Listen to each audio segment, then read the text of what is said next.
I am MCIA and MCPA. Thanks. Thanks a lot, Jitendra, for your time.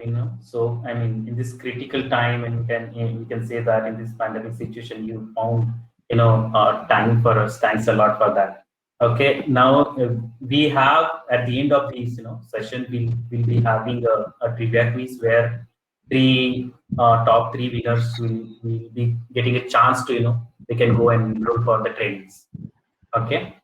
Yeah, so over to you, Jitendra. And one more thing, we are going to record this session so that.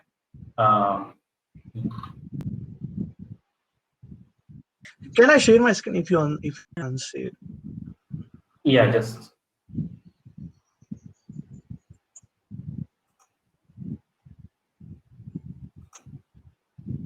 Yeah, over to you. Yeah, just let me know once you can see my screen.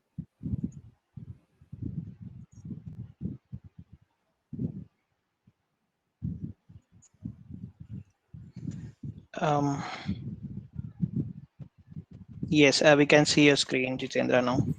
Yes, we are able to see us. Okay. So guys, agendas for today's meetup, we will go through what is API security and what is the importance of the API security. We will see what are the different threats and the vulnerabilities that that can make your API vulnerable basically, and then we will talk about how we can govern the plate from the security perspective, how we can enable the governance on the top of your platform, basically using identity management. And we will see the two example, one with SAML, SAML 2.0. SAML is nothing, a security assertion markup language. Then we will talk about how we can enable the identity management OpenID Connect. Then we will also see how we can secure your APIs basically. So identity management is mostly used to secure your platform. So also we will see how we can secure the API. So for that we will use the client management. So we will see the example with a dynamic client registration, and everything will be followed by this live demonstration. So there will be 3 live demonstration, one with SAML, one with OpenID Connect, and one with a dynamic client registration. And finally there will be a quiz. Okay. So I will ask why API security is important, right? So basically, if you see there are a lot of organization, they are moving towards the towards API organization. So they are moving towards the API methodology. So there are a lot of digital project, there are a lot of digital transformation happening all over the world, right? So when you are exposing your API, right, they must be secure. So one of the selling point for your API, the API must be secure. Everybody see how secure your API is. Basically when you are exchanging the data over the internet, so your data must be exchanged over the secure channel. So it's very important you have a to quality class security or top class security on the top of your API basically, right? So because if you see every day you heard about number of security threats, number of security vulnerabilities. So we need to think what are the different way we can secure the API, at which layer we need to secure the API. It's very important. So basically you need to secure your API at a network layer, at the edge layer basically, right?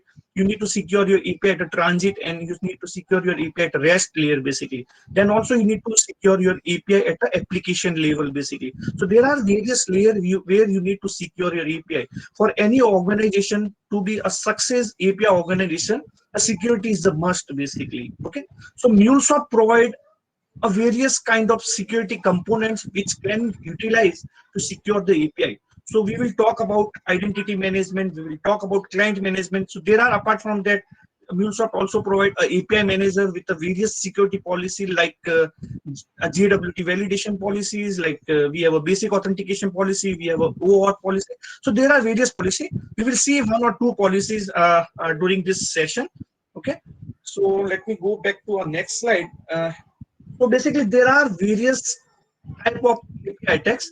So denial of service, distributed denial of service, parameter tampering. We have a injection like PHP injection, we have a SQL injection, We have sensitive data exposure basically. So when I talk about sensitive data exposure, in Europe we have something called social security number. So basically a social security number must not be exposed basically. Those such kind of data must be encrypted when you are transferring and when you are exchanging between the two parties basically.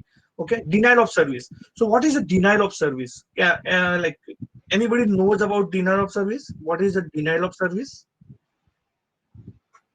Okay, so let me go through a denial of service. Denial of, like, there will be some bot or there will be some client, or there will be some fake client, not a true client. There will be some hackers.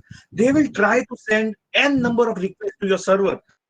Server will receive n number of requests, and you don't have that memory, you don't have that RAM to accept all these requests. In that case, what will happen?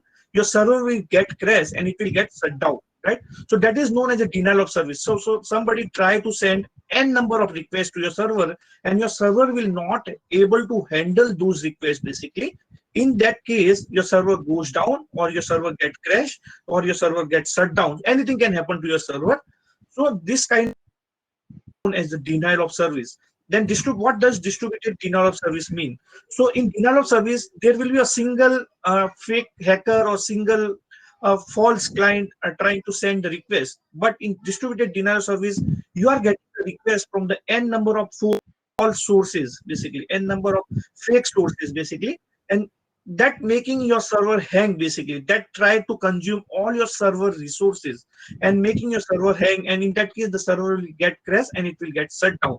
So to avoid such kind of attacks, so Mulesoft provide the policy like XML threat protection policy, JSON threat protection policy. So those kind of policies is available in your API manager. You can apply to your API to secure such kind of attacks. So IP whitelisting is also can be used to avoid denial of service attack, IP blacklisting. Those kind of policies can be applied basically. Okay.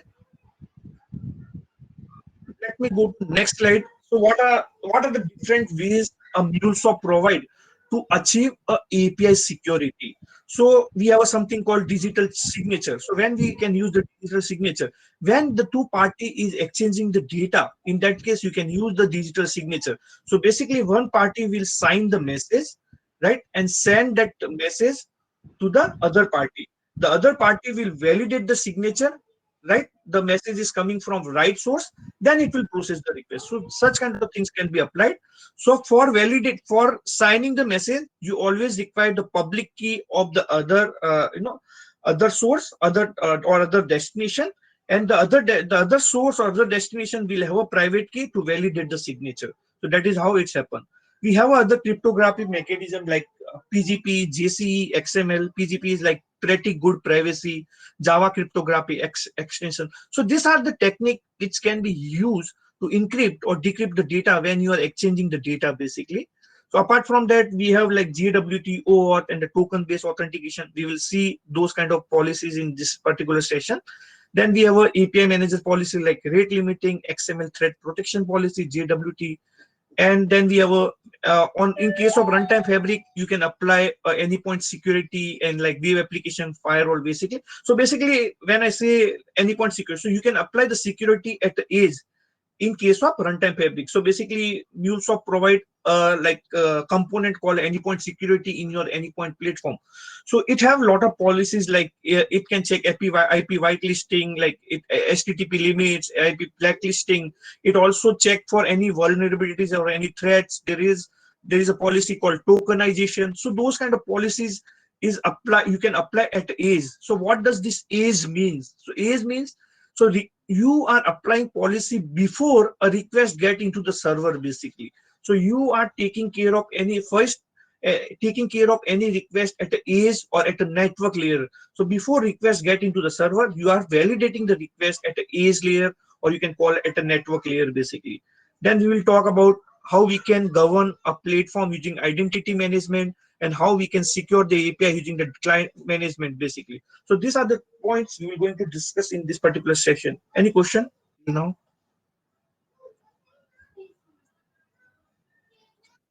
Let me check. Yeah, there is one question, Ajitendra. Yeah, from Siddhant. Yes, Siddhant. See, Siddhant, like for system APIs, it like for you can definitely like first what I will do.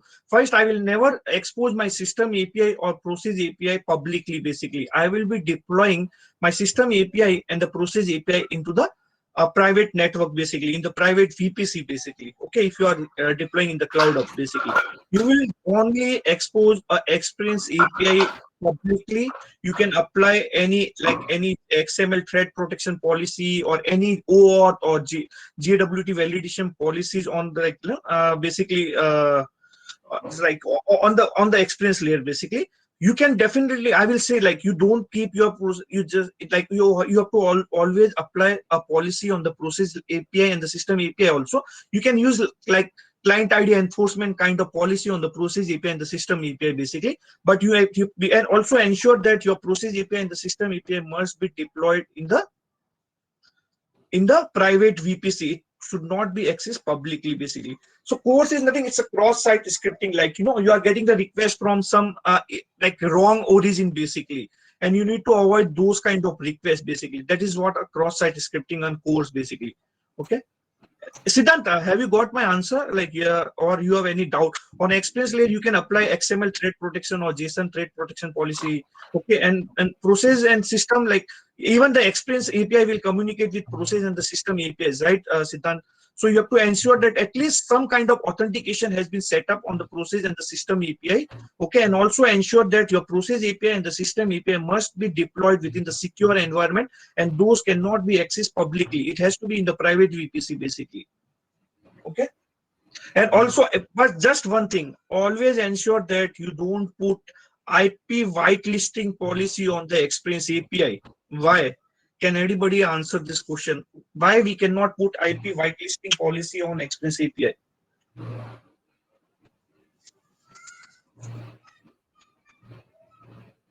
Okay, the answer is very simple. If you are using the mobile, from mobile, yeah, this is right, from mobile, like, so what happened?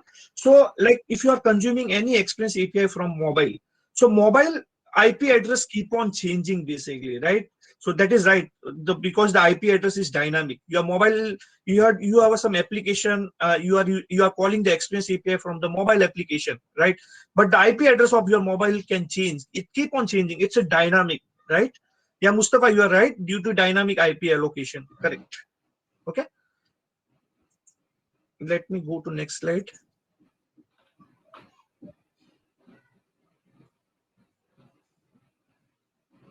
So basically, Mulesoft supports almost all the OAuth provider, basically, like almost everything, like Okta, Ping, OpenEM, Keycloak, AWS Cognito, Azure IDP, Auth0, Google, Box, GitHub. So these are the some of the key players, or key OAuth provider which you can integrate with your Anypoint platform. So there are some of the grant types. So basically, authorization code, client credential, refresh token, password, and implicit.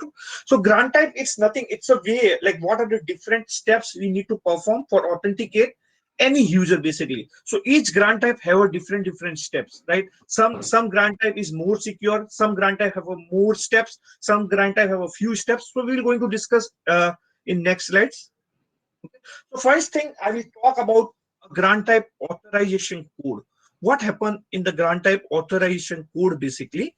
So in grant type authorization code, what happened? The client will have a client ID and the client secret, basically. So client needs a client ID and the client secret. Here I'm using Okta as my OAuth provider for now. Okay, just keep in mind, I'm using Okta as a OAuth provider. So now in authorization code, what happens? The client will send a client ID and other parameters to the authorization server. Okay, the client will send a client ID and the other parameters to the authorization server. This authorization server will validate the client ID. If the client ID is correct, it will redirect to the resource owner. In this case, again, the resource owner is Okta. So what will happen? It will do the 302 redirect. So where it will prompt, it will open the Okta screen, and you have to put the username and your Okta password, basically. So Okta will validate a username and the password, and it will say authenticated and the consent back to the authorization server. Now authorization server will send the authorization code to the client, basically. Okay. So to the client basically. Now the client required a bearer token, right? So what client will do? The client will send a client ID, a client secret, whatever authorization code came back in the response of the first request, then the other parameter on slash token URL to the authorization. Okay, and authorization server will validate all these parameters and send the response and send the JWT or bearer token back to the client basically. Okay, now the client want to access the resources, right, which is exist in our runtime manager or API manager. So the client will send the request to the resource server with the JWT token, or we can call this as a bearer token, in the authorization header to the resource server. So now resource server will validate the token using that JWT token validation URL. Once the token is successfully validated, the resource server will send the required response back to the client, the required JSON response, XML response, whatever response, back to the client. In case of if any validation or any like the credential got failed, it will send invalid token back to the user. Any question on this slide? This is very important. Let me repeat what will happen. The client will send the first client will send a client ID and other parameter to the authorization server. Authorization server will validate the client ID and it will send the request 302 redirect to the resource owner. So where it will prompt for the screen where you have to put username and the password. Okay, for that whatever configure on this, but on that particular resource owner. Once you get authenticated, the resource owner will give handle back to the authorization server saying that guy is authenticated and consent. He is a true guy basically. In that case, the authorization server will send back a authorization code to the client. Okay, the client again will send a client ID, client secret code, and the other parameters on the token URL. Okay, and then the authorization server will send back a bearer token or JWT token to the client. Now we can make the actual request to the Mulesoft resource or to the Mulesoft runtime manager. So basically, client will send to the resource server with a bearer token in the authorization header. The resource server will validate that token. The token is validated, and it will send the response back to the client basically. Any question on this? Yeah, we have questions, Jitendra. So Yes, Jane, like there is a provision, like you can consider Okta is your OAuth provider, and like your like your username and the password is exist in some other databases or Azure AD directory. You have a provision from Okta, you can connect them also. Okay, you have to do that configuration on the Okta side basically. So Chetan, so basically I will go, I will going to show that in your demo basically. I will Vijay that I will show in the demo, okay, how we can validate. So there is a policy called JWT validation policy available. You can make use of that JWT validation policy basically. In JWT validation policy, you need to provide the Okta JWKS URI. So that JWKS URI will be used to validate your token basically. Okay, and that JWKS basically contain a private key and the public key for validating the token basically. Okay, I will show that. Okay. So how can we identify the request from where first comes? That's why I haven't got that. That's the question. Any other? Can you reframe your question to others? I haven't got that question clear. Okay. Let me move to the next slide. I think Jitendra, he was answering to the question Okay. you asked for your mobile, right? Using that Okay. whitelisting IP address. Yeah, that's Yeah, okay. Thanks. So now we will talk about next thing, implicit code. So there is a not much difference in authorization code and implicit code. Authorization code is much secure than implicit code. You will come to know why I'm saying this.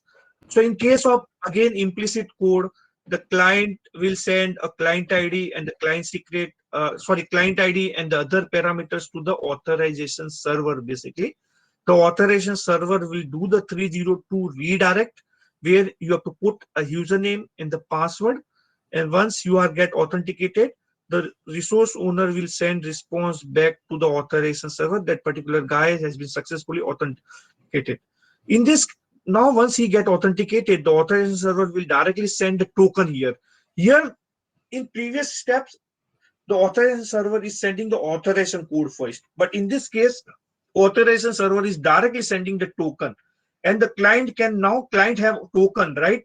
So now client can make the direct request to the resource server by sending the JWT token in the authorization header, and the token will get validated. Once token is validated, the response will send back to the client. You got my point, right? What is happening? Only one difference, if you see in previous what is happening, first we got the authorization code, then we are again making one request on the token URL, then we are getting the token. In this case, we are getting, instead of authorization code, we are directly getting the token basically. Okay, so we are directly getting the token. So here we have one step reduced. We don't have to do the other call for getting the token. So we are getting the token in the single call basically.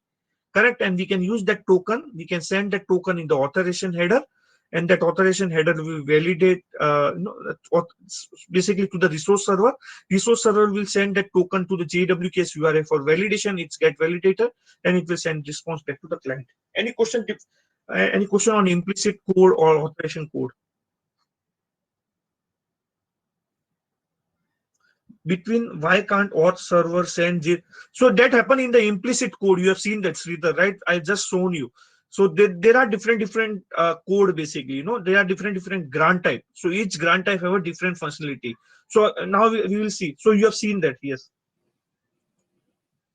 So see basically authorization code, if you are using the authorization code, right, it's a more secure basically. Like, it's a more secure authorization code. So basically, if you see, if you like you are logging to some site using the Facebook, so they are using the authorization code. They are not using the implicit code and all those things, because authorization code validate the two things. Like in authorization, the first thing you get validate the client ID, and in second time it also validate the client ID, client secret, and authorization code. So it's nothing like you have to perform more step in the authorization code, and it's a more secure as compared to implicit code. You can definitely use the implicit code, but most of the sites, if you see, for OAuth, they are using the they are using the authorization code basically. Okay, because implicit code have a like lesser steps, and it's like it's bit insecure as compared to the authorization code basically. Yeah, the first step is same. Yes, Swini, like the first step is same, but in implicit code we are directly getting the token, but in authorization code we are first getting the authorization code. We use that authorization code to get the token basically. Okay, now let me go to the client credential, a third grant type basically. Okay, so in third grant type, there is a no resource owner. So this particular approach we use when there is a machine to machine communication, like when there is a communication between two APIs, or like some third party want to call some API basically. In that case, we always go with the client credential. So in that case, the client will have a client ID and the client secret. The client will send the client ID and the client secret to authorization server on /token URL. Okay, and the authorization server will validate the request and send the token to the client basically. Okay, now client can use that particular token. Okay, client will send the request to resource server with JWT token in the authorization header, and the resource server will validate that token. If token is successfully validated, the resource server will send response back to the client. Here we don't have any resource owner. Here it will not prompt for any username and the password. Here we are directly passing a client ID and the client secret to the authorization server, and in first step itself we are getting the token back. Okay, here we are not prompting for the any username and the password basically, and this is mostly for machine to machine communication.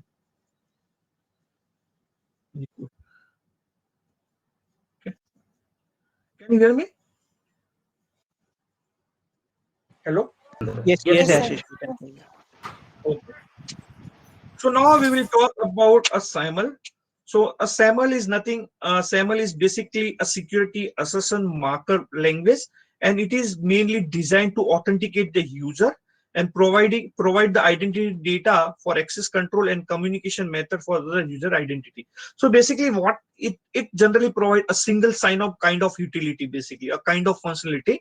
So where like it is mostly used, it is mostly used to authenticate the user on the behalf of service provider, basically. Okay, so there are two entities in this. Basically, a SAML is nothing. It's a XML based open standard, for transferring the data or for transferring the user identity between two parties, basically. One is identity provider, one is service provider. So basically, the role of identity provider is to authenticate the user and transfer the user identity to the service provider. So basically, what happens? So generally, in my case, Okta is the identity provider and Anypoint platform is a service provider. So basically, now I want to log into Anypoint platform. So what I will do, I will use the Okta credential to log into the Anypoint platform. So what Okta will do, Okta will validate the username, the password, and transfer the user identity to the Anypoint platform. Basically, it will like no, that particular user has been successfully authenticated, those kind of thing. Service provider, one who trusts the identity provider and authorize the user to access the request resources. So once identity provider send the message to service provider that particular user is authenticated, now the service provider is responsible for giving the access to the requested resources, basically in the Anypoint platform. So that is how a SAML 2.0 work, basically. Okay, so let me show this diagram. Okay, so basically user requested this service provider. So I basically on Anypoint platform, I want to access the Anypoint platform. So user requested, so for some resources to the service provider. Now service provider will transfer that to the to the IDP, to identity provider. Okay, so now identity provider will display a logon page where he will put a username and the password. The username and password will validate in the repository or in your database where where the username and password is located, and it will send response back to the SAML IDP like the particular user has been authenticated. Now user has been authenticated, the response has been passed in the XML format to the service provider. That particular user has been authenticated, and this particular user have this accesses, basically. So this has been passed to the service provider. Now service provider will display whatever request whatever resources has been requested by the user, basically. This is how a SAML 2.0 work. Let me show with example. Okay, so the first thing we have to go to Okta. Basically, I'm using the Okta for this time. So I can use, so basically in Okta, I can say add application.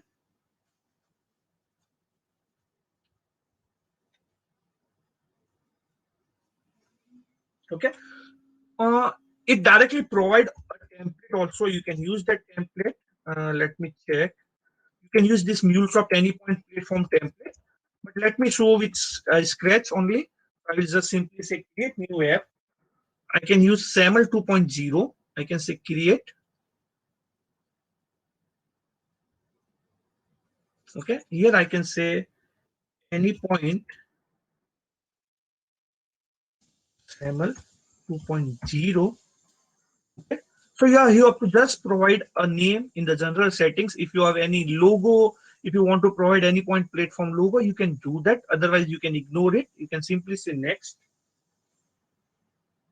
Then you have to provide a single sign URL. So this is the fixed URL. So basically provided by Mulesoft for single sign-on. You can use this. Then you have to provide audience URL. So which is nothing, basically that is your organization ID. So you can find the organization ID under access management and organization. This is your organization ID .anypoint.mulesoft.com. Simply configure this. Okay. Apart from that, so basically what I'm saying, once the user is authenticated, what information I need to pass to the Anypoint platform? So I want first name of the user, right? I want to last name of the user. I want email. So basically, user dot. So this you get from the documentation provided by Okta. Okay, it should be first name. From where you have to read the value. So basically, we have a users XML text, users under user, then first name, last name, like that. So I'm reading like this: last name,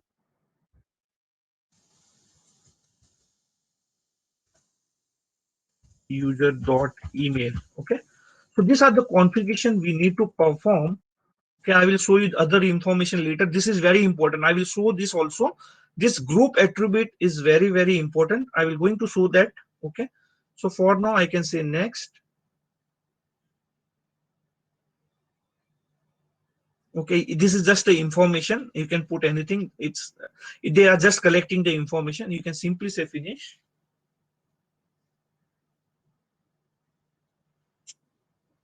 Okay, so now you can see there's a button called view setup instruction. Click on this button. It will open a new tab into same browser.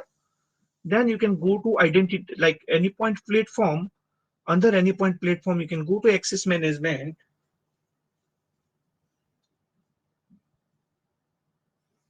Under access management, you can see identity provider and you can see client provider. You can click on identity provider.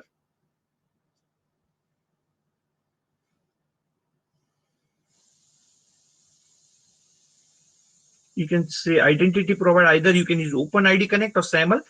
Right now, we are seeing the example with SAML 2.0. You have to provide a sign-on URL.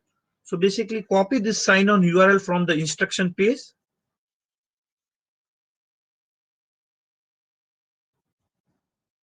You have to provide a like sign off URL. So once you sign off, where you want to go. So I can say for now I can put http anypoint dot mulesoft.com. Okay. Then you have to provide insert the issuer ID. So you can go to instruction page again. You can get this issuer ID. Copy this and paste it here. Then you have to provide a public key. You can go there. You can copy this certificate. Go to Anypoint platform. You have to provide the audience URL, which we have configured on Okta side, which is organization ID dot anypoint dot mu. So you can provide a audience. Okay. So yeah, I want to use this as a ID and service provider both. You will see this group attribute later. You can simply click on create. Okay. So I have configured my SAML. So what I can do, I can use this particular URL, copy this URL. I will go to other. I will simply paste this URL. I will just say enter.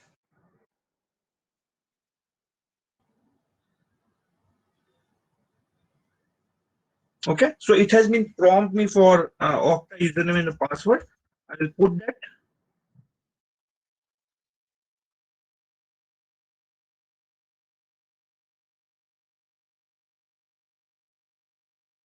It failed. Yes, I know why it's failed. So basically, you need to assign the user in this particular application. You can go to back to application because I haven't assigned any user to these applications. So simply you can assign the group. I can say assign to group. I can say assign everyone. Okay. So user needs to be assigned. So I'm assigning every user.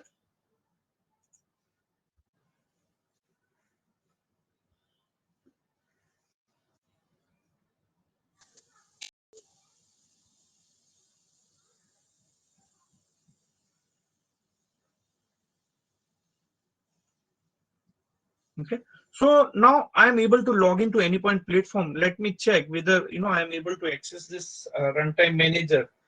Okay, so basically what happens, so a lot of organization have a requirement, like so in my organization, if any user available in my directory, in my Azure directory or in my AD, basically they must able to log in with Anypoint platform and they must have a read access to runtime manager, right? But right now I don't have any access. How we can fix that?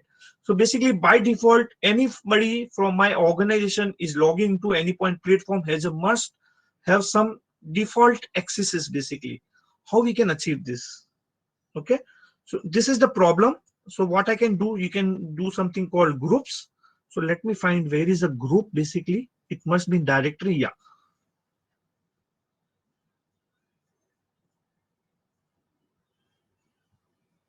Okay.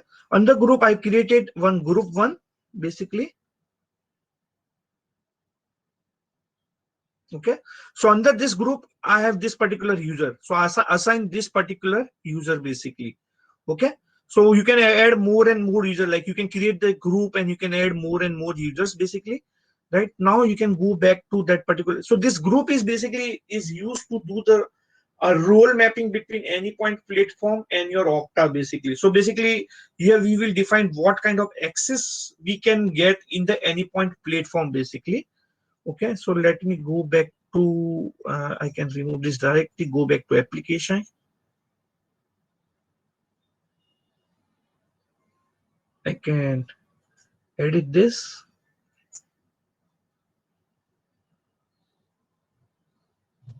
Okay, general. Let me edit this. Okay, where is this? Not this. Next.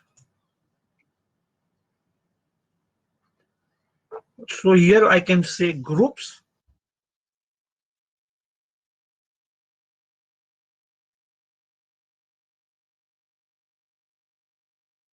Matches regex.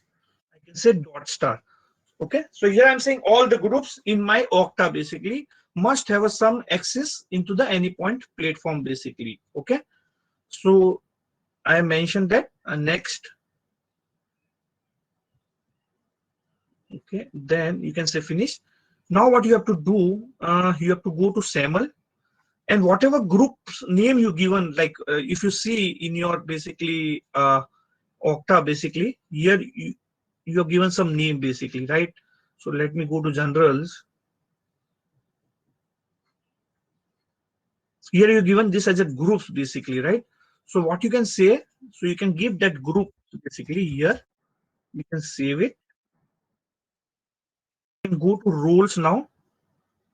Under role, what I'm saying, like this particular, user must have a like Cloud Hub developer access. So like, let me refresh this.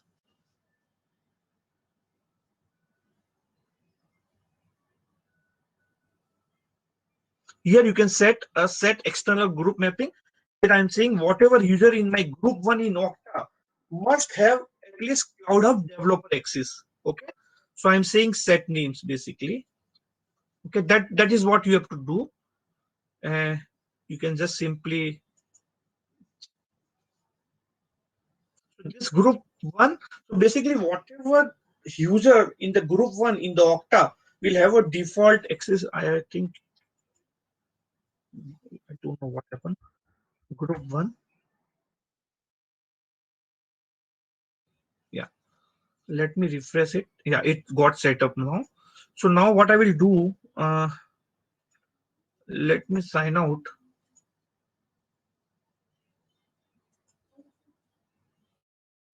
Okay. Let me copy that URL again.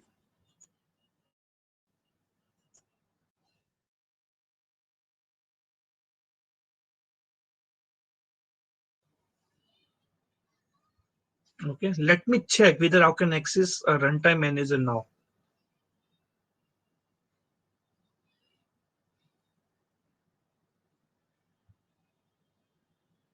Yes, now I can see the access application. Right?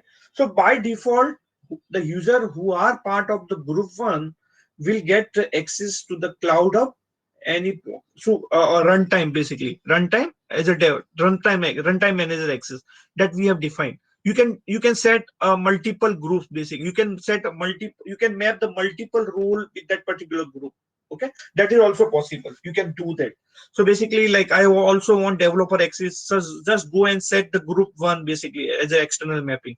So that is how you can provide a default access to any user who will be logging for the first time into the Anypoint platform basically.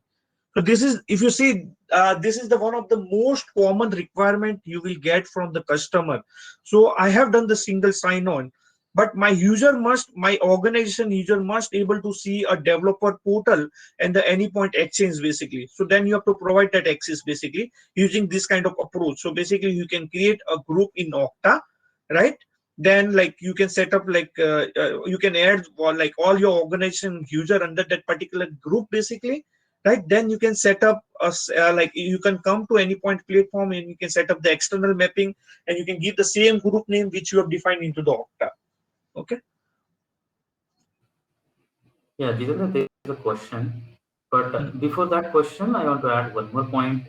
When we are trying to access with the Okta URL, right, the same user will get created in your Anypoint platform also. Correct.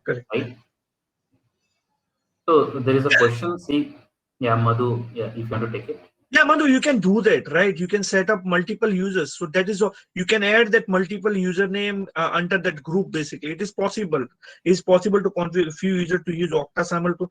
No, I don't think this is. You can do that actually. Okay, so if you are using the like generally most of the organization doesn't allow that, but it is possible. You can do that basically. You can create a username and the password, into your Anypoint platform with a basic authentication. You can do that. Okay, and you have to access the URL called anypoint platform dot whatever anypoint.mulesoft.com, and you can just put the username. It will work basically. Okay, but generally like once you have done the single sign-on, they like the organization will disable those kind of approach. Basically, nobody will go and create the users and all those things. Okay, but it is possible. Practically, it is possible. So, Jitendra, are you seeing the answer to this question is, yeah, Okta SAML is there via group we can access whoever is there in that group, that access they will get. No, Are you saying? Madhu is asking like whether like I want few users to use the Okta SAML 2.0 and few users to access by username and the password. It is possible. Like you can create the username and the password in the Anypoint platform. Basically, you can do that. Basically, it is quite possible. But in that case, the URLs will be different, right? The Yeah, URLs URL. But generally, most of the organizations restrict that. Once they're using the single sign-on, right? They will restrict it. See, I'm doing that, right? I open the two browser. If you see, this is using Anypoint platform username and password. On other browser, I am using the SAML 2.2. Correct? So that is possible. This is the answer. You can do that. But generally, once you have enabled the SAML, yeah, URL will be different. But most of the what organization does, once you have enabled the SAML, so there will be restriction to create the users in the Anypoint platform basically. So why? It depends like others. It depends like you if you are going with any third party single sign on, right? If you are using any other identity provider, so that is the extra cost also. So why we use that most of the like at the organization at the enterprise level, they are using the SAML because they have a user at a multiple places basically. They may have some users in the Azure AD directory, they may have some users in the databases, they may have some users in some other services. So they can use the IDP. That IDP can connect to the multiple sources or multiple destination. Okay, and that IDP will do the authentication for you. Okay, so we can do that. Correct.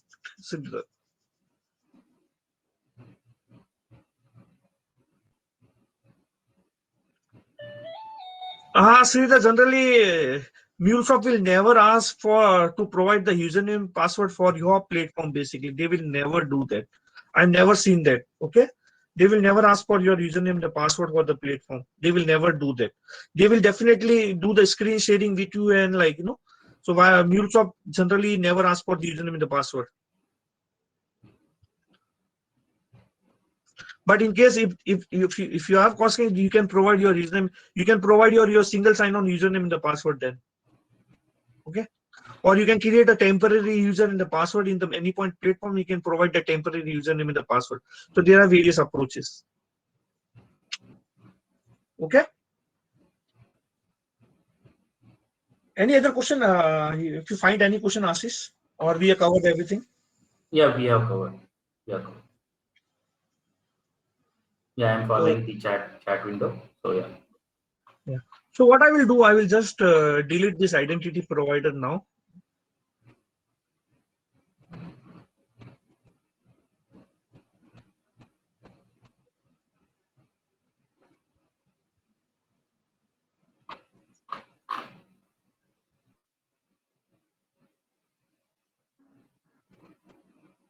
So I have deleted this identity provider basically.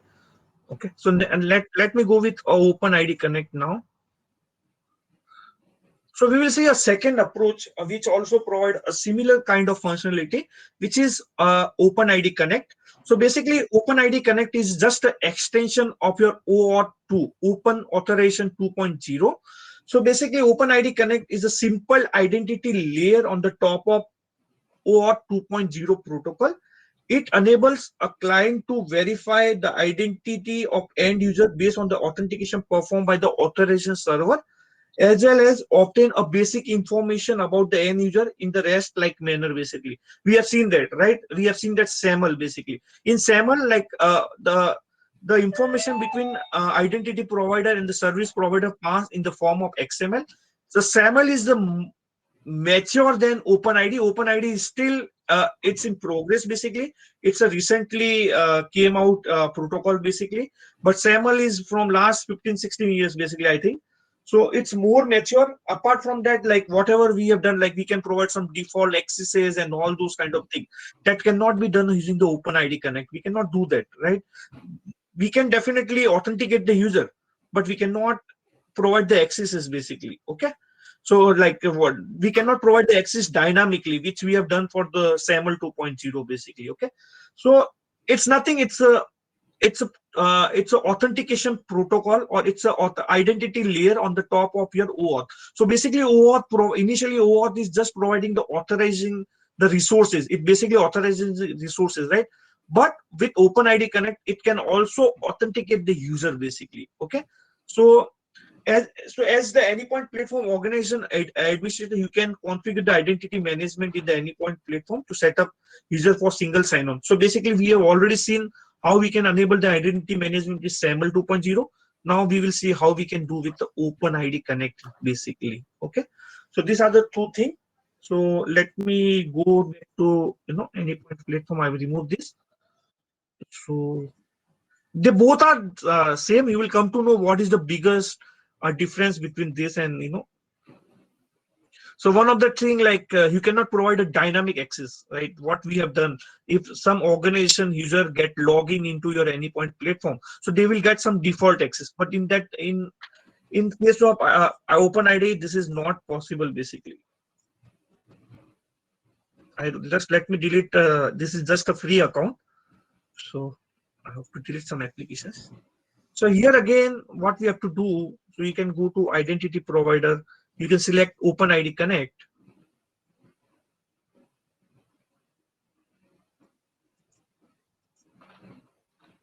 Okay, so you can use the manual registration and you can copy this URL. Basically, this is very important URL. It's requiring. So now what I will do, I can say add application.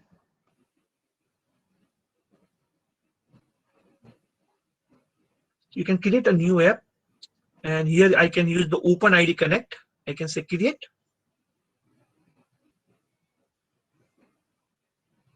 I can say Anypoint ADP. Okay. You have to provide a login redirect URI. I can say this is my login redirect URI, and you can provide a logout also. So in this my case, I will provide http anypoint dot mulesoft.com. Okay. Then I can save this. Have I missed something? Okay, I will get a client ID and the client secret basically. Okay, so I can let me check if everything is completed. I can copy this client ID and the client secret on Notepad.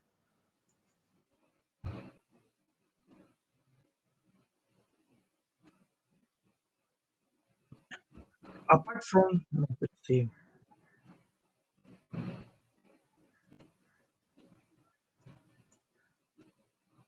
is my client ID and the client secret.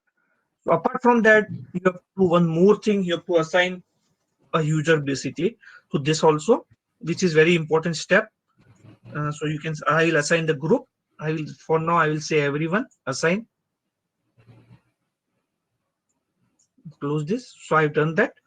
So now also we will require some URL. So I need to go to authorization server for that. So let me check. I can go to API. Under API, this is my default authorization server provided by Okta. You can add your own authorization server. So under this authorization server, if you find, you can find a metadata URI. You can click on this. Here you will get all the URL. Somebody asked me like how we can validate the token, like JWT. This is the URL for validating the JWT token basically. Okay. So just keep this open. Now go to Anypoint platform. You have to provide the first client ID. So I have my client ID with me. Okay. Then you have to provide a client secret. Okay. Just I will say so. Then you have to provide OpenID connect issuer URL. So you can go to metadata. Where I my metadata is. So this is my, you will find all the URI which you require. So you can say issuer URI. You get authorized URI. I have everything here. You get token URI. Here I will copy this. You will not find this URL in that metadata. You can simply write its user info basically. Okay. That's all. So apart from that, you can use like create, or I can, create basically. So it has created. Okay, let me copy this. In this case, this is my URL. I need to use this particular URL. I will go back. Let me close this. I will go here.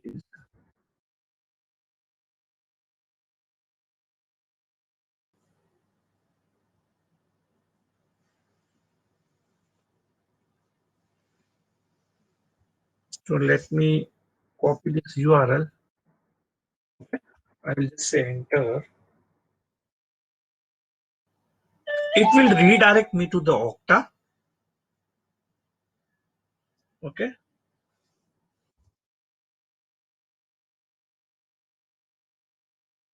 Then I will put my Okta username and the password.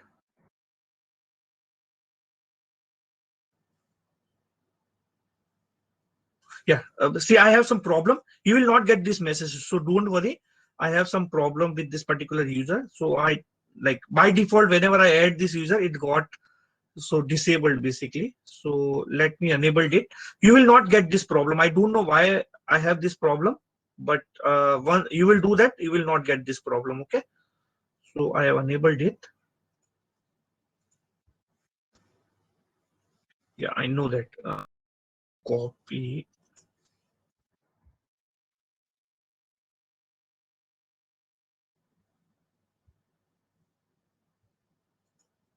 Let me sign out from here.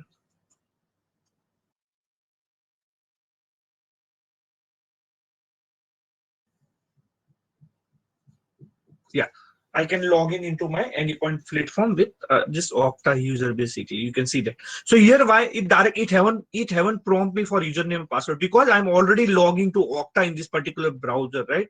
That's why it haven't prompt me for the username and the password, right? So that is how you can enable IDP using OpenID Connect. So OpenID Connect is a bit simpler, but at the same time, like it's still a new protocol, but like most widely used protocol is the SAML basically. Okay, and I mentioned like there are various advantages with SAML. Like one, you can provide a dynamic access and all those kind of thing. Okay, let me go to one other slide. So Jitendra, a few questions are there. let me take it. Yeah. So Hiralal. Yeah, Hira, you can find in Okta. Basically, in Okta, there is a audit and everything happens. Okay, you can find directly in Okta like why error and everything is happen. You know, you will find at the identity provider layer side. You can find these errors and everything. Okay.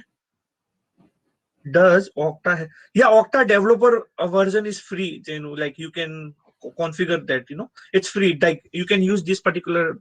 So you can search for Okta Dev. You know, Dev Okta for developers. So that is the free. You can make use of that.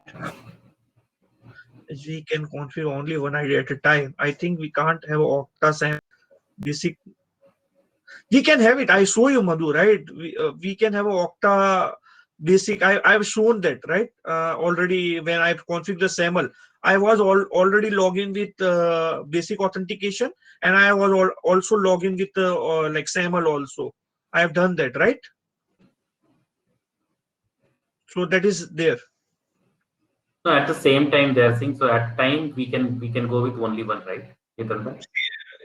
No, like see, if you see, I have configured the SAML 2.0, right?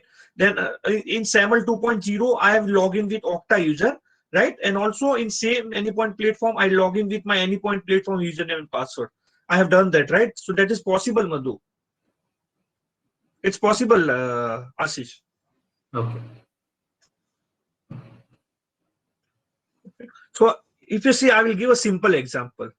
I will give one simple example. At each organization, so there will be one organization administrator, right? His user will be always available in Anypoint platform basically. Okay, he can log in with basic authentication. Even you have configured a SAML basically.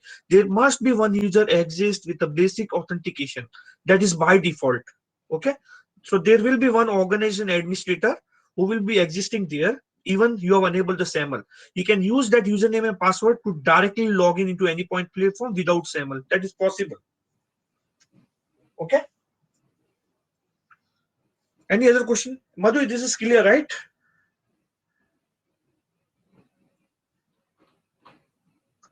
Okay, let me go back to next thing.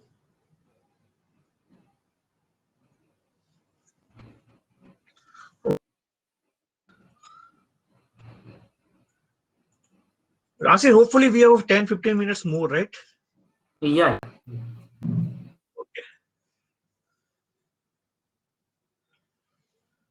So, like, what is the similarities and the difference between SAML and the OpenID Connect?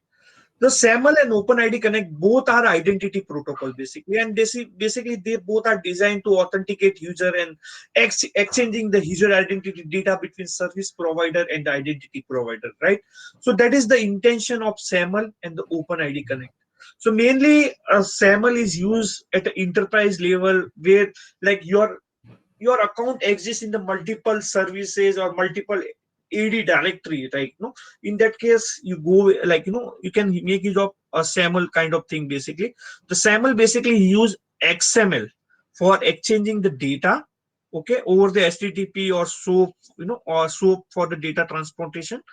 Whereas, like if you see, OpenID Connect is bit newer and it's mostly designed with keeping a web application and the mobile application in the mind basically, and it exchange the data in JSON format basically, in form of JWT token and everything, and it also transfer the data on HTTPS.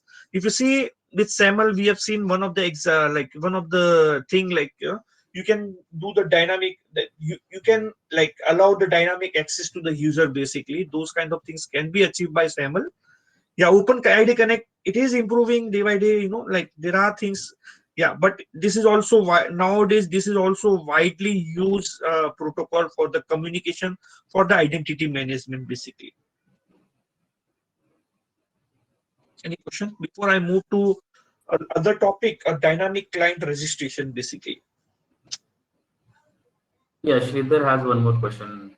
Hitendra. Let me take this. No, you have to go with some kind of client or identity provider. You don't have any protocol that you go and directly. Yeah, but at the policy level, you can do that, Sridhar. If you are basically if you want to like secure your APIs, using Azure LDAP or something like that, apply the policy. You have a basic authentication policy with LDAP, and you have a simple basic authentication policy. But for logging to Anypoint platform, you don't have a direct connectivity with LDAP basically. Okay, for platform management, you don't have a direct connectivity with LDAP. For managing the API, you can definitely direct connect to the LDAP basically using the basic authentication LDAP policy. Okay, this is this make sense, Sridhar? Okay.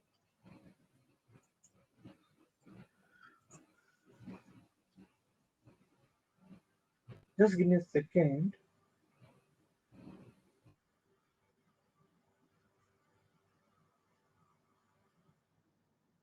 Okay. So basically, we will talk about a client management. A client management is nothing. It's machine to machine communication. Basically, it is used when you want to secure your APIs. Like when you are exposing your API publicly, how we can secure the API using the OAuth protocol basically. So there is a new functionality recently has been introduced. Not new, not that older also. So dynamic client registration allow you to register a third party application dynamically. So basically, like it's allowed third party, a TPP, basically a third party provider, to register into your developer portal, to go into developer portal and request for the access. You can go to developer portal, you can request for the access, you will get the client ID and the client secret, and your application get directly registered into the Okta basically. Okay, so that is where a dynamic client registration come into the picture. So basically, a dynamic client registration enable a third-party developer to dynamically register the third-party application under your identity, under your provider basically, under your OAuth provider basically. Okay, we have already seen these steps basically, so when we see in the authorization code, we have seen all these steps basically how we can perform this. So there are two main use cases where we can make use of dynamic client registration. So we can take the mobile application instance register to get an installation specific credential. So basically what happens, so basically there are mobile application. So you install your mobile application. In background, that mobile application automatically generate a client ID, and it automatically register itself dynamically. Basically, it will generate the client ID and the client secret. The mobile application will get client ID and the client secret in the backend, and that mobile application will use that client ID and the client secret for the further communication, right? So those kind of thing.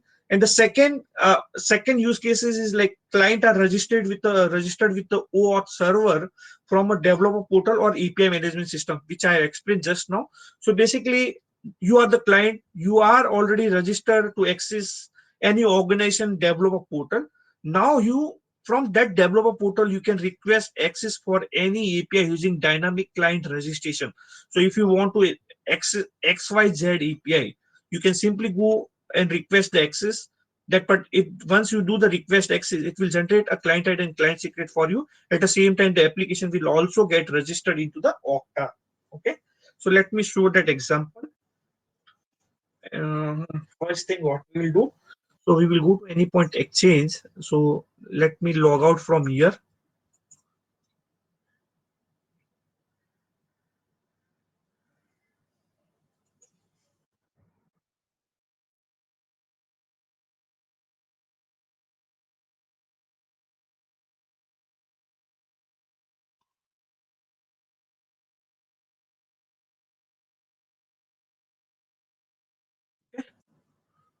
So let me go to my access management.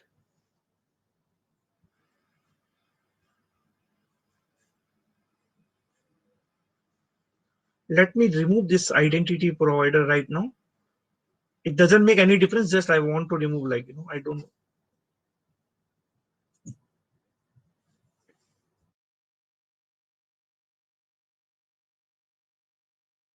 Now you can go to client provider.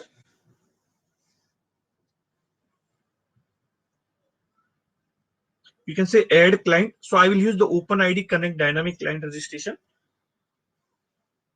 So you can give some name, basically mule demo DCR, called short form as a DCR. I want this issuer URL, this all this thing, advanced setting. I want this authorization headers and all those things, apart from that client ID, where we can get all this data. So I can go back to my Anypoint platform. I can go back to authorization server.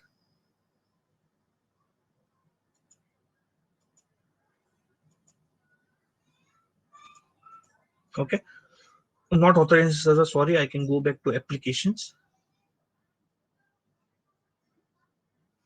I will just remove this because I just have a, this is the free account, so where I don't have too many resources. Okay, I can go to add application, create new application. I can use OpenID Connect. I can say create. So under that, I will give a mule BCR. I can simply say save.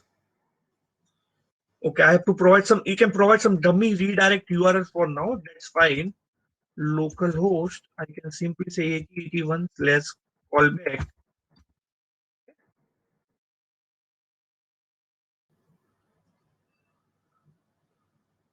Once you have done this, you will get a client ID and the client secret. Copy this client ID and I will paste it on my notepad.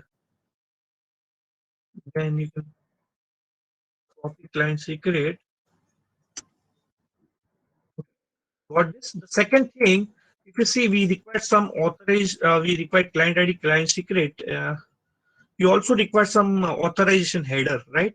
So how we can get that? So now I will go to a security. I will go back to API. Under API, I can go to tokens. Okay, either I can use this. I will revoke the old one. I will create new token. I can say mule token. Let's create this. Once you have copied this, always prefix with SSWS. Control V. This is the thing. Now I will go to Anypoint platform. I will use start registering it. I want a issuer URL. So issuer is nothing like, you can use this again. You can go to metadata. Uh, you can provide issuer URL, client registration URL. So you go to metadata again. You will find some client registration. Search for client. This is the client's registration URL, the registration endpoint. Copy this. It is here. Then it requires authorization header, which is HSWS, the token which we have generated. Just paste it. Just say show. Yeah. And client ID and the client secret, which we have generated.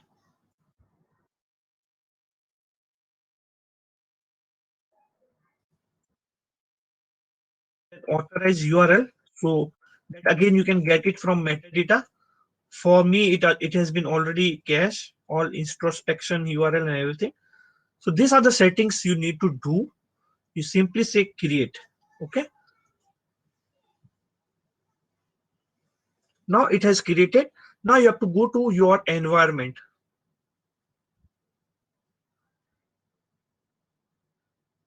Go to environment, select your environment and assign the client provider. In my case, Mule Demo DCR is the client provider. Okay, it has been assigned. Just say update. So for this particular environment, I am using Okta as my dynamic client registration. You can provide that. Okay. Now I will go to API manager. I will expose one simple API basically. I have some time zone API.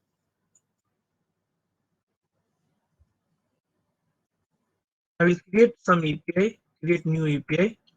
You can say world mule time zone API. I will select of type HTTP API. Continue.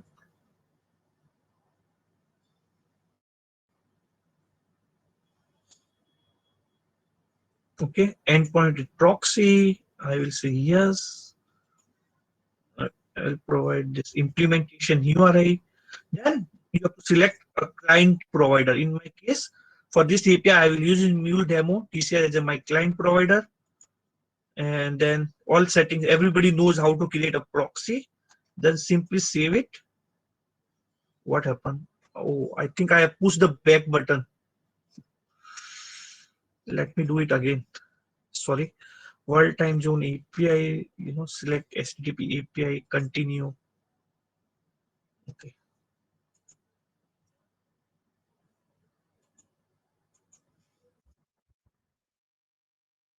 Continue.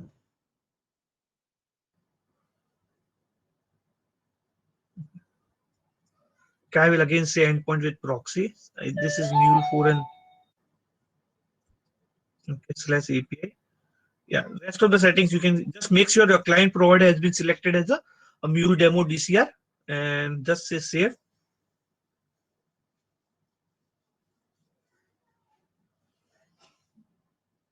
Then I will select mule version 4.30. Here I can say world time zone API proxy. I can say deploy. Okay. Till it deployed, I can say policies. Okay. And by default, if you see the OpenID enforcement policy is not visible. Once you enable a client provider into your access management and assign to your environment, then after that you can only see that OpenID enforcement access token enforcement policy. Okay.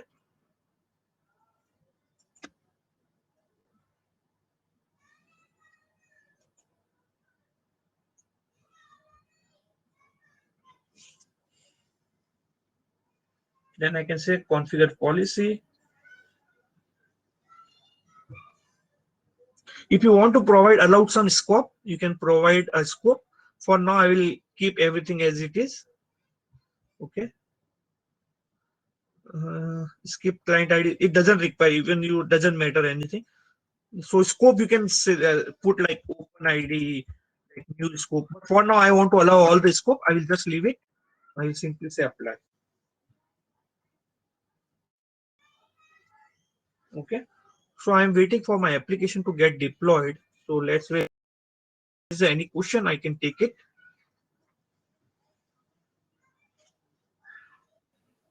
No, Jitendra, we are clear. Okay.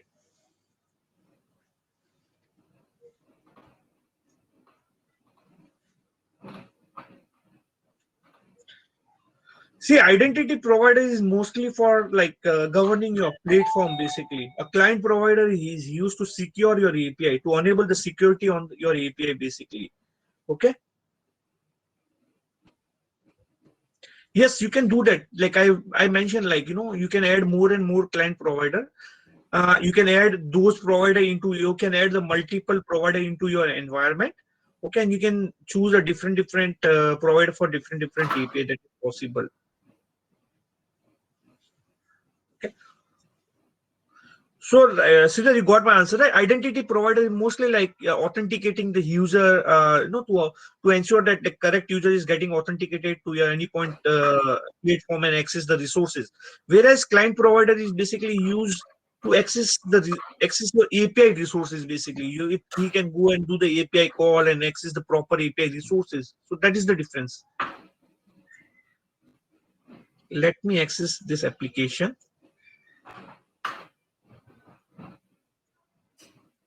Open a Postman.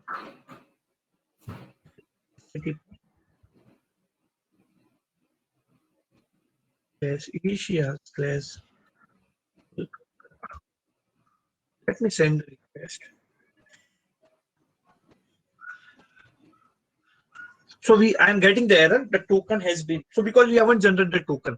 So now what I will do, the first thing you can see, if you go to applications.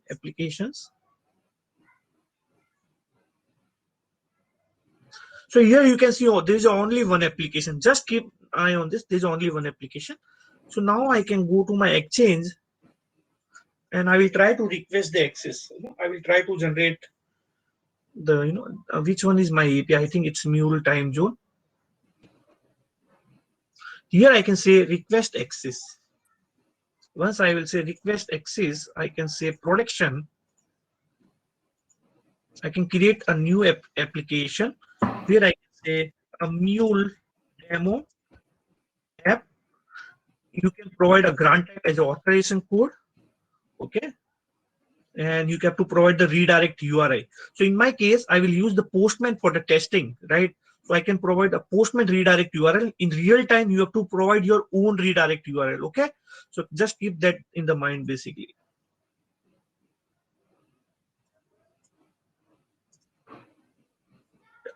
This is the Postman callback URL. I will provide a Postman callback URI and just say create.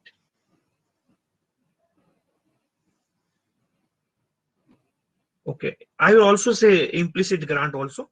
So entity. So this particular application already exists, so I can instead use. Uh, I will use Coimbatore then. I will provide implicit and like authorization code. So I will just say request access. Yeah, I got a client ID and the client secret. So let me copy this.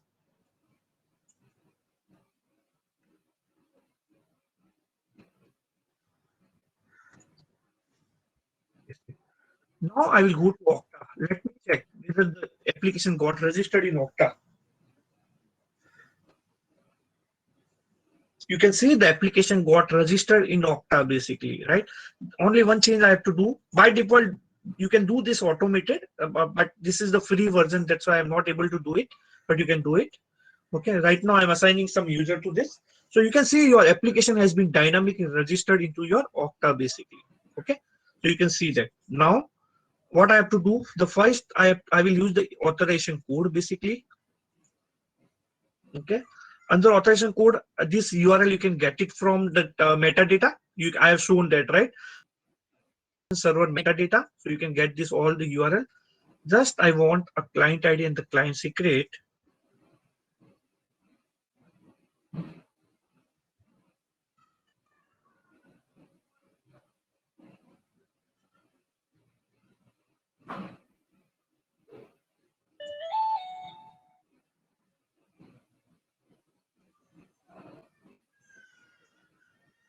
Okay, sorry. First I have to generate a token, get new access token. So now it will redirect me to the resource owner where I have to put a username and the password. So waiting for prompt screen.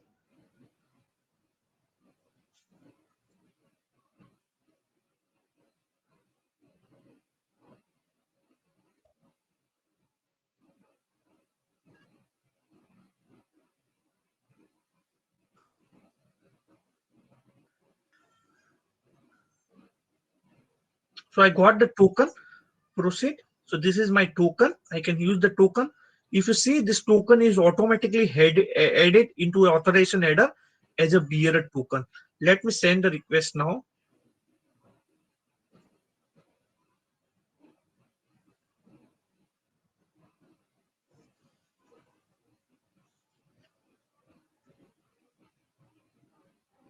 Yeah, I have some issue that's fine, but your token got validated. Okay, so you can see like your token got validated. Okay, I will tell you what is the issue that particular we are provided that is not correct one. So you can see your token got validated. If I do some mistake with my token, it should give me some error. Okay, so it should give me error basically. Let me check.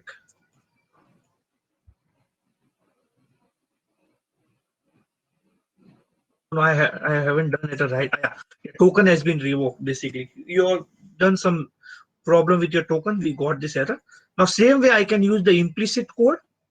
So basically, in implicit code, we don't have to provide a token URL. Just it all only required a client ID. It doesn't validate the client secret also.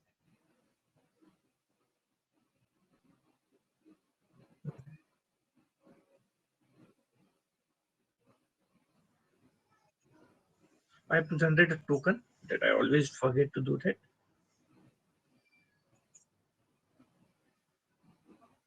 Let me check. Yeah, why this error? I will tell you. Because by default, like Okta require one more parameter that is nonce basically. Okay, so don't worry about that. Here it work. In Okta, it requires there one more parameter which we have to pass, which is nonce as a query parameter basically. Okay, you have to pass that query parameter. Here we don't get parameter in the Okta list. That's why we are getting this error.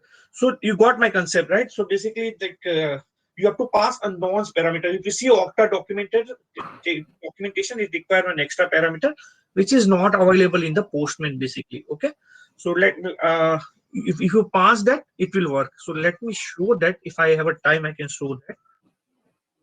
So if I like, so I can say redirect. Let me check. If I can redirect URI is equals to. I can give this one, right? Client ID is equals to,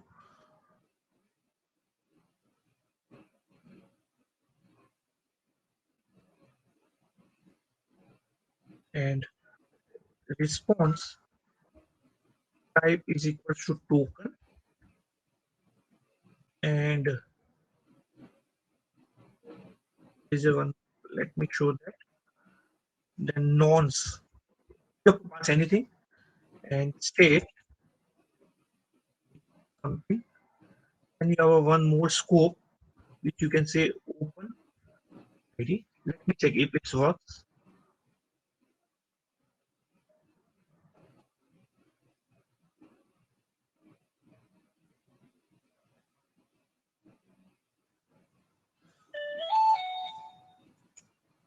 Yeah, the feature, if you see, you will get the token. You can get a token. See, this is the token you received.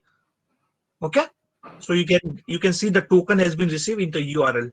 So this is what this is how you can use the implicit code also in the in client credential. Again, like you just simply have to go and change this to the client credential, and client credential, and you have to just again pass all these parameters: client ID, client secret, and token URL, and whatever. So it works in the same way, right?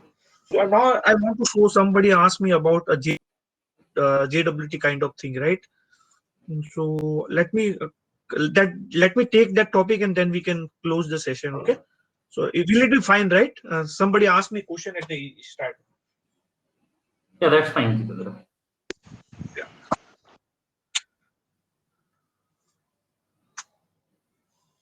Okay. So I have this particular API. Okay. So under this API, I have a policy. So I will remove this OpenID for now.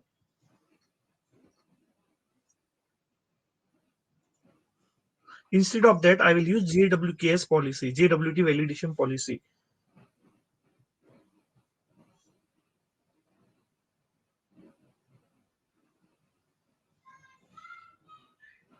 Yeah, here there is a JWT validation policy.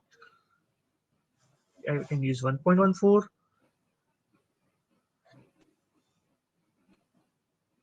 Configure policy. Then I can go to this metadata and I can search for JWKS URI. This is my JWKS URI. See, if you open up now the JWKS URI, you will see some private key and the public key is available. An algorithm has been used, that RSA256, and this used to validate the token basically. How that works, I also don't know. So basically, you can use HTTP RSA256. You can provide a JWKS URI and skip client ID for no. You don't have to put all this validation. You can simply apply the policy. Okay. So you got my point. Now when I will send the request, so let me change this again to authorization code. Okay. Yeah, everything looks good. So I can say get new access token.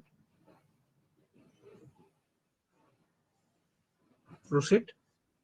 Use token. Send.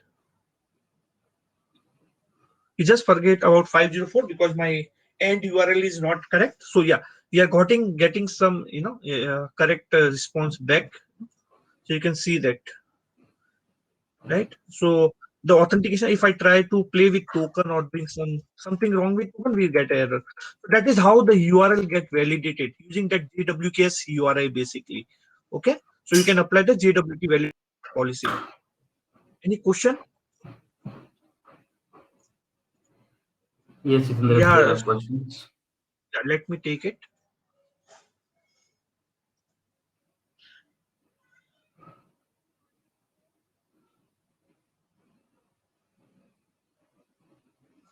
So no, we see if you are doing with the API, you have to design a flow in such a way, basically. Okay. So basically, like let's consider I am a client and I want to access your API. So you have to provide a URL, authorized URL, token URL, a client ID, client secret to the end user. Okay, to the consumer of the API. Those information has to be fed to the client. So before, like like, so all the mechanism will be performed by them. So the end, they will generate the token, and finally they will send that token into the authorization header as a bearer token. So our job, Mulesoft, like resource manager job, is just to validate a token using JWKS URL. That's it. Rest of the things, if MuleSoft flow is the client, so you have to return all this logic into the flow, basically. Okay, Sridhar, you got my point?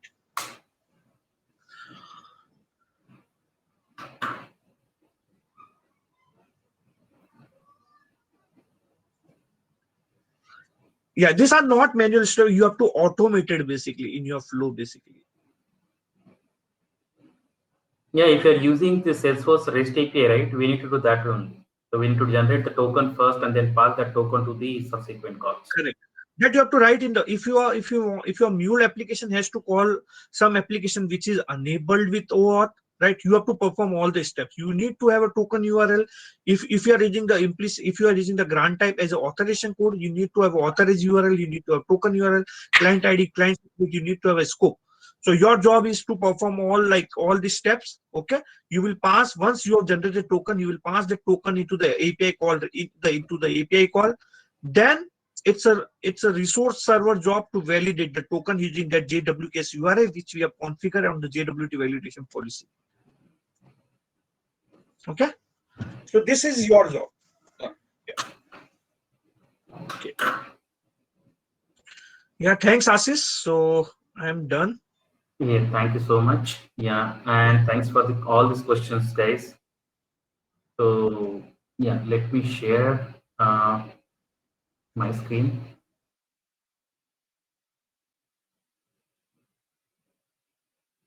Let me know once you are able to see my screen. Okay?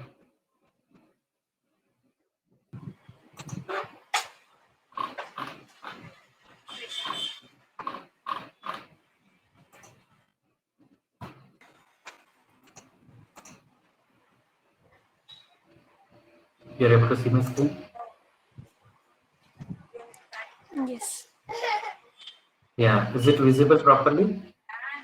Okay, so yeah, so we have now trivia quiz, guys. So be attentive, and we'll be having 3 questions. And for each question, there will be we'll be picking top 3 correct answers, and then from all 9, from 9 people, we'll select top 3 winners. Okay, so let's start. Yeah, so Anu, just let me drag a line here first. Sure. You want me to drag the line? Yeah, I'm doing that. Okay. So I'll present the question first. We'll give some time. Okay. So let me go ahead and just note down the. So we have first question, and these questions are based on the presentation itself. Okay. So what is the full form of SAML? Is it security assertion markup language? Is it shared assertion markup language, short assertion markup language, or none of the above?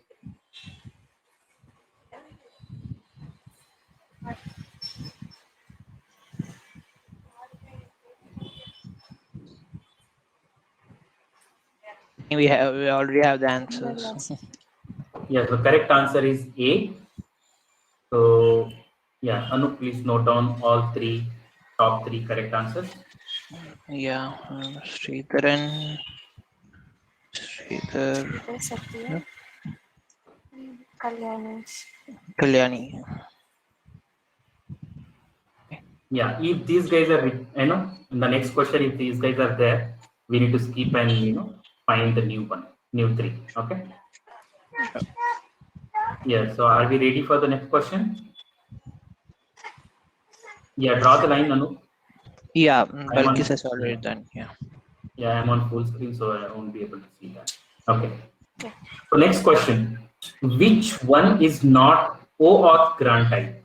Is it authorization code or implicit code or basic authentication code or client credentials?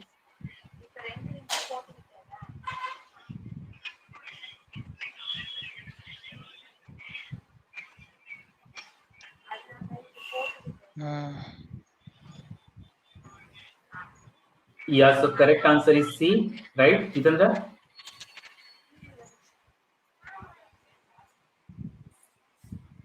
Is the answer. Yes. So can you note down top three? Yeah. Anu, Dheeraj correct Singh, answer. yes, Dheeraj, Subrata Singh. Subrata Singh, Aditya Shiva. Yep. Yep. And let's go for third questions. Can you draw the line, Balkis? Yes, yes, yes. Okay. The third question is, what is the full form of DDoS?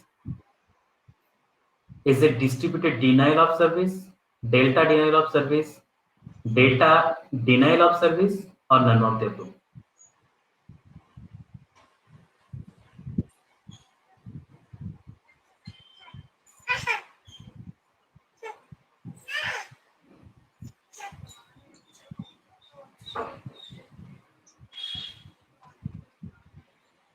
Are we ready with all three answers? Yeah, it's A, right? Distributed denial of service. Yes, yes, yes. Karan Gupta, Harsh, Harshad don't say Pansode, Karan Gupta, and others. Adarsh. Yeah, Adarsham. Okay. Yes, we have all the. Okay, so 9 names we have, right? Okay, guys, I forgot to mention one thing. If you are a Mulesoft leader or you have, earned the vouchers in last 30 days, basically you won't get any vouchers in that. I sorry to, I missed that part. Okay, so I mean, genuinely, do we have the? I mean, can you answer anybody from these 9 people? Did you receive any vouchers in last 30 days, or you are a Mulesoft meetup leader? Okay, so we'll pick no. I just want the answer from the top 9 people which we have selected. We can go for other people. Okay, thank you guys. Anup, can you give me those 9 names? Or if you Yep. have, you can directly share the screen and play that. Wheels Yep. of Time. Sridhar is already a meetup leader. Yeah, Aditya is also, he got on April 8th once. April 8th. Last week, Surat meetup. Harshad is, we have 3 people. I think we should leave them alone. Oh, Yeah. So I think we maybe one more Kalyani question. also. Yeah. So there no, are 4 people. okay. Just release these guys. We'll be having two people from the all 3 questions. Okay, Okay. so yeah, Okay. okay, And six people. Aditya, Harshad Bansode. Yeah, 5. We have 5 people, right? 5 people. Yep. 5 people. Yeah, I can share their names. Mm-hmm. Or do you want to go for another question? No. Yeah, see. So just tell me whoever last 3. Just give me 2 minutes. So Sridhar is from third question or second question. I can pick one more guy. Sridharan is from Sridhar. first question. So And let's go. Let's go in the first question. Okay. yeah, so only for only one we have. So two left out. from the Okay, first. so yeah, so the correct answer for the question number 1 was A, right? Yeah. Yeah, so we picked up Sridharan. There are two Sridhar. Okay, Sridharan is one, then Sridhar is gone, Kalyan is gone. Then you can add Kunal and Adarsh. Yeah, for first One question, second. you can add Kunal and Adarsh. Yeah, I'll Kunal, add Kunal Kapoor. and Adarsh Yam. Okay, Adarsh Yam is already there.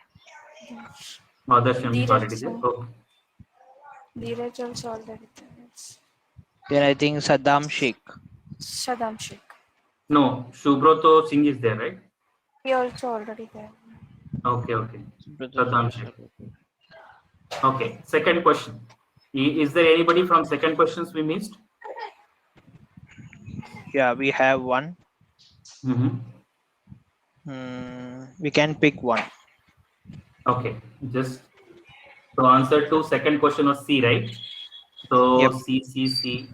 So Dheeraj Singh is gone, Subrato Singh is gone. Then we have Aditya Aditya. Shiv Shankar added, One second. Sridharan, yeah, Sridharan Rajashekhar, I'm not seeing Aditya. Aditya. Aditya Shiv Shankar, Shivankar, Shivankar. yeah, Yeah, Aditya Shivankar. Yeah. yeah, and then Sridharan Rajashekhar. So we need only Yeah, one first from year. that Okay, question. okay, okay, fine. Third question. How about third question? Third question we also need one. Okay. So the answer to the third question was A. Okay, so A. Kalyani is gone. Kishore Katragada. No, he No, answered sorry, B. sorry. Yeah. Harshad Bansod, Harshad Bansod. Karan Gupta, and Adarsh Yam is already there in the list. Victor Sardon. Victor Sardon. Yeah. Okay. Yeah. Got it. Yeah. So we got 9. Just give me Yes, we 9 have minutes. 9. Yes. Yeah. So I'll send it out. The chat window. Yes. There it is.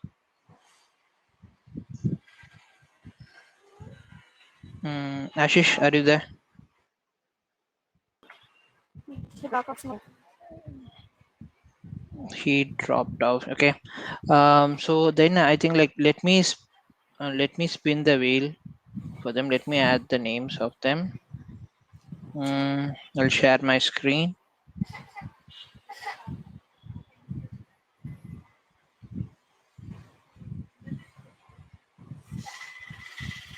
Okay. Kalyani, Balkis, can you able to see my Yes. screen? Yeah, I able to see. Okay. So let me add names of each one. So first one is Sridharan.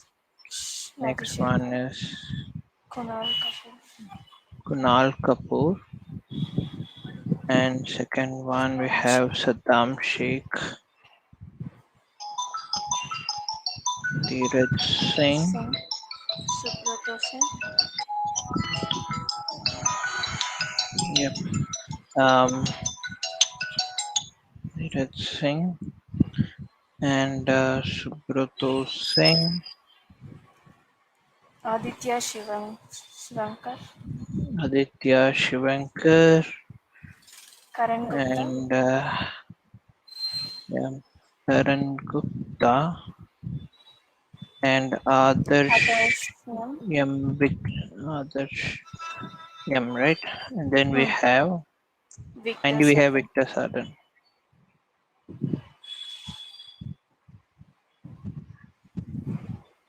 Okay, got it. Yeah. So let me spin the wheel for the first time. So guys, I'm going to just spin the wheel. We'll pick three from this one. So first time.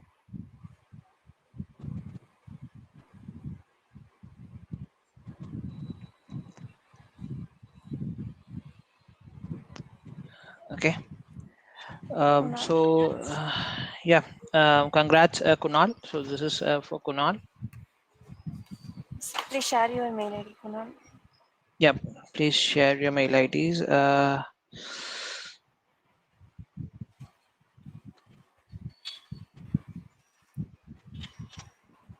And then the next one, let me add. We have a, yep. Next one, let me spin the wheel for the second one.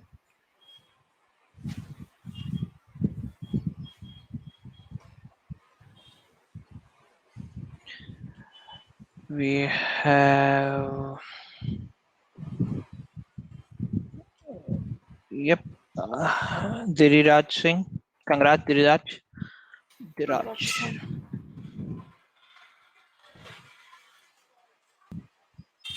Screenshot.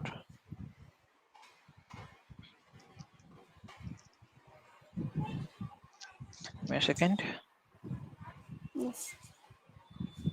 And finally, I think we have not removed Diraj. Diraj Singh. One more.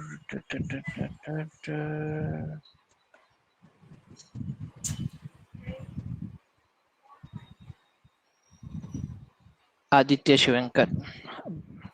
Great, Aditya. Congrats. Congratulations. Okay. So thanks. Others like I'm sorry. So there was a lag factor in that. So anyway, thank you so much for joining our session. And Jitendra, a special thanks to you for like facilitating this session with your presence. Yeah, no Thank you so problem. much, Jitendra. Thank you. Thank you. Bye bye. Thanks. Appreciate it. It was a very great session. Yeah. Bye. Yep. Thank you, guys. Thank you, guys. Aditya, can you please share your Yeah. email? Emails, please.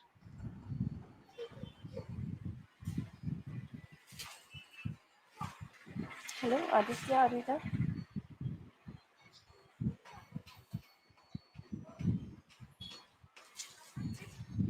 Kunal Kapoor. Okay, thank you. Okay. Thanks, guys.